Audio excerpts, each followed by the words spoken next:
Hello everyone, मेरा नाम है अमर और आईसी इंग्लिश में आपका स्वागत है।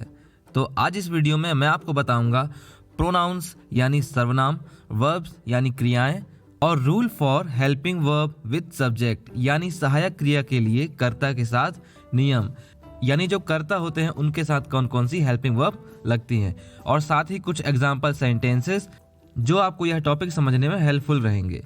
तो चलिए वीडियो को स्टार्ट करते हैं। तो सबसे पहले हम देखेंगे फर्स्ट पर्सन सिंगुलर नंबर। तो फर्स्ट पर्सन सिंगुलर नंबर में क्या क्या आते हैं? आई यानी होता है मैं, फिर आता है मी यानी होता है मुझे, फिर आता है माय यानी मेरा या फिर मेरी, फिर आता है माइन यानी मेरा या फिर मेरी, और आता है माई सेल्फ यानी मैं स्वयं या फिर मैं खुद। इसके बाद हम फर्स्ट पर्सन का प्लूरल नंबर देखेंगे। सो जो फर्स्ट पर्सन प्लूरल नंबर होते हैं यानी जो बहुवचन होते हैं, आइए देखते हैं उनमें कौन कौन से आते हैं। वी यानी हम, अस यानी हमें, आर यानी हमारा, आर्स यानी हमारा या फिर हमारे, आर सेल्फ यानी हम स्वयं। इसके बाद हम देखते हैं सेकेंड पर्सन सिंगुलर नंबर यानी कि मध्यम पुरुष एक वचन, और जो फर्स्ट पर्सन था वह प्रथम पुरुष था और थर्ड पर्सन उत्तम पुरुष होगा। यू यानी आप या फिर तुम कह सकते हैं। योर यानी होता है आपका या फिर तुम्हारा। योर सेल्फ यानी तुम स्वयं या फिर आप स्वयं। इसके बाद आता है सेकेंड पर्सन का प्लूरल नंबर यानी कि बहुवचन, जिसमें आते हैं यू यानी आप लोग या फिर तुम लोग या फिर आप सब। यू का जो प्लूरल होता है वह यू ही होता है। सो यू का मतलब आप लोग, तुम लोग और आप सब भी हो सकता है। इसके बाद है योर्स यानी तुम्हारा या फिर आपका या फिर आप सबका। इसके बाद है योर सेल्फ्स। योर सेल्फ्स यानी होता है आप या फिर तुम सब स्वयं, आप स्वयं या फिर तुम सब स्वयं। इसके बाद आता है third person. So third person में कौन कौन से सिंगुलर नंबर होते हैं आइए देखते हैं। ही यानी होता है वह, जो कि मेल के लिए यानी पुरुष के लिए यूज होता है। इसके बाद आता है शी यानी वह, यह फीमेल के लिए यानी महिला के लिए यूज होता है। इसके बाद आता है इट का अर्थ होता है यह, और ये वस्तुओं के लिए फॉर थिंग यानी वस्तु के लिए यूज होता है। इसके बाद आता है नेम यानी होता है नाम, किसी का भी नाम हो सकता है जैसे राम, श्याम एटसेट्रा। इसके बाद आता है इट्स यानी होता है इसका या फिर इसकी, ये भी जो है यह वस्तु के लिए यूज होता है। इसके बाद आता है इटसेल्फ, जिसका अर्थ होता है यह स्वयं, यह भी वस्तु के लिए यूज होता है। इसके बाद है हिम यानी होता है उसे, जो कि मेल के लिए यूज होता है। इसके बाद आता है हिज यानी होता है उसका या फिर उसकी, जो कि मेल के लिए यानी पुरुष के लिए यूज होता है। इसके बाद आता है हिमसेल्फ यानी वह स्वयं, जो कि मेल के लिए यूज होता है। इसके बाद आता है हर यानी होता है उसे, उसको, उसका या फिर उसकी, जो कि फीमेल के लिए यूज होता है। इसके बाद है हर्स, जिसका अर्थ होता है उसका या फिर उसकी, यह भी फीमेल के लिए यूज होता है। और हर सेल्फ भी फीमेल के लिए यूज होता है, जिसका अर्थ होता है वह स्वयं। इसके बाद हम देखते हैं थर्ड पर्सन के प्लूरल नंबर, जिनमें आते हैं दे यानी होता है वे या फिर वे लोग या फिर वो लोग या फिर उन्होंने, जैसे हो गया उन्होंने यह किया सो दे डू दिस, तो यहाँ पर उन्होंने के लिए भी दे वर्ड यूज होगा। इसके बाद आता है देम यानी होता है उन्हें, जो कि एज अ ऑब्जेक्ट यूज होता है। इसके बाद आता है देयर यानी होता है उनका या फिर उनकी।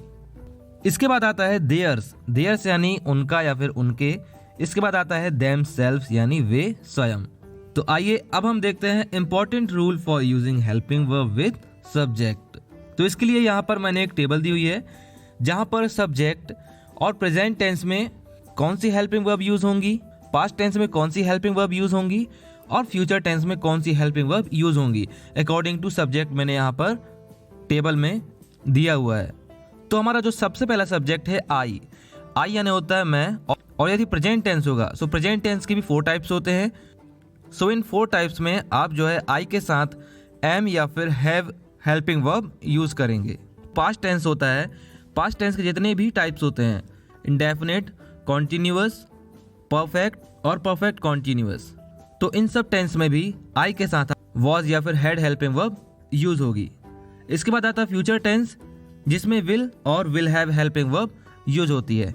अब बात करें हमारे सब्जेक्ट वी और यू की, जिसके साथ प्रेजेंट टेंस में आपको आर और हैव हेल्पिंग वर्ब यूज करनी है। पास्ट टेंस की बात करें तो पास्ट टेंस में वी और यू के साथ आपको वर और हैड हेल्पिंग वर्ब यूज करनी है। और फ्यूचर टेंस की बात करें तो वी और यू के साथ आप विल और will have helping verb use कर सकते हैं। इसके बाद हमारे सब्जेक्ट्स हैं ही, शी, इट और नेम, जो कि सिंगुलर सब्जेक्ट है। सो इनके साथ आप प्रेजेंट टेंस में इज और हैज हेल्पिंग वर्ब यूज करेंगे, पास्ट टेंस में वॉज और हैड हेल्पिंग वर्ब यूज करेंगे, और फ्यूचर टेंस में विल और will have helping verb use करेंगे। इसके बाद हम देखते हैं वर्ब्स एंड इट्स फॉर्म्स, यानी क्रियाएं और इसके रूप। तो यहाँ पर मैंने एक टेबल दी हुई है जहाँ पर वर्ब की फर्स्ट फॉर्म प्रेजेंट में क्या होती है, वर्ब की सेकेंड फॉर्म यानी पास्ट में क्या होती है, वर्ब की थर्ड फॉर्म यानी पास्ट पार्टिसिपल क्या होती है, और वर्ब की फोर्थ फॉर्म जो कि हम प्रेजेंट पार्टिसिपल कंसीडर करते हैं, जिसमें हम ING लगाकर वर्ब का फोर्थ फॉर्म बनाते हैं। तो हमारी सबसे पहली वर्ब है गो। गो यानी होता है जाना, इसका सेकेंड फॉर्म होता है वेंट, वेंट यानी गया, थर्ड फॉर्म होता है गोन, गोन यानी होता है जा चुका, और फोर्थ फॉर्म है गोइंग, गोइंग यानी जा रहा है। जिस किसी वर्ब में ING लग जाता है तो उसका अर्थ रहा है के रूप में आता है।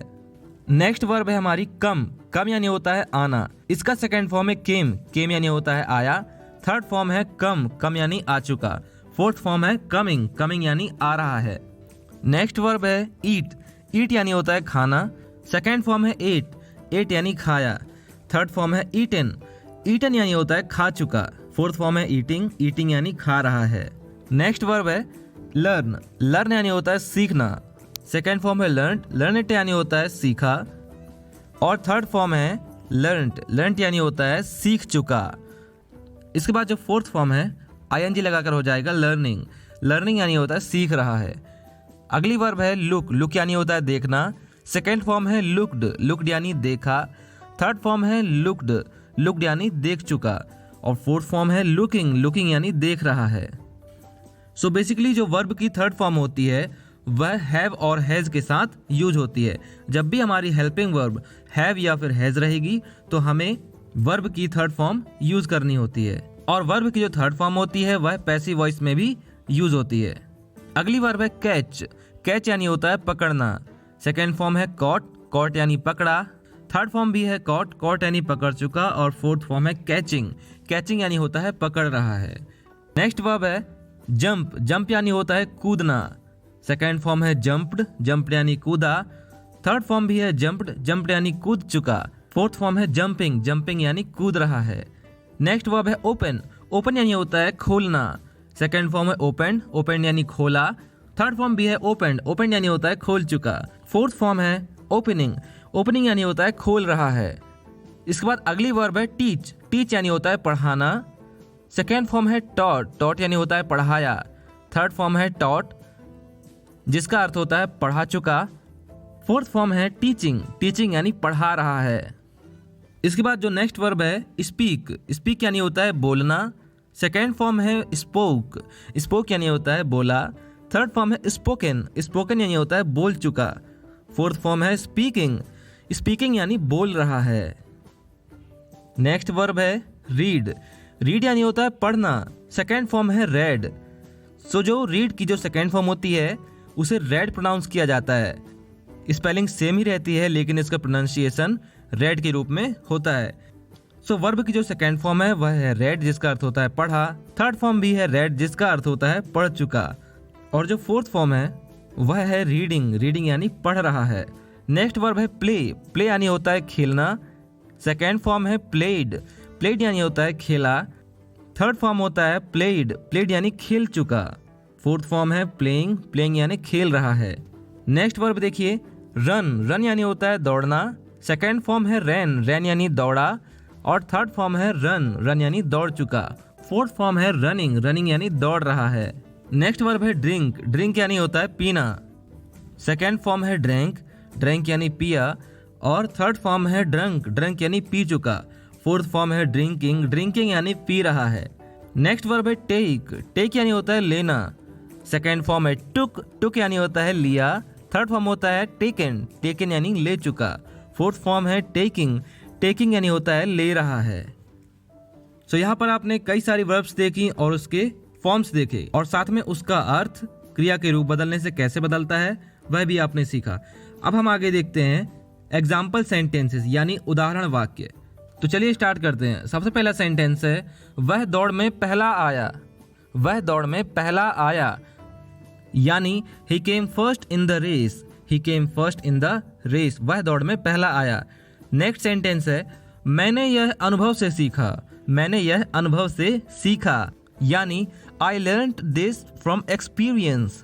I learned this from experience. मैंने यह अनुभव से सीखा।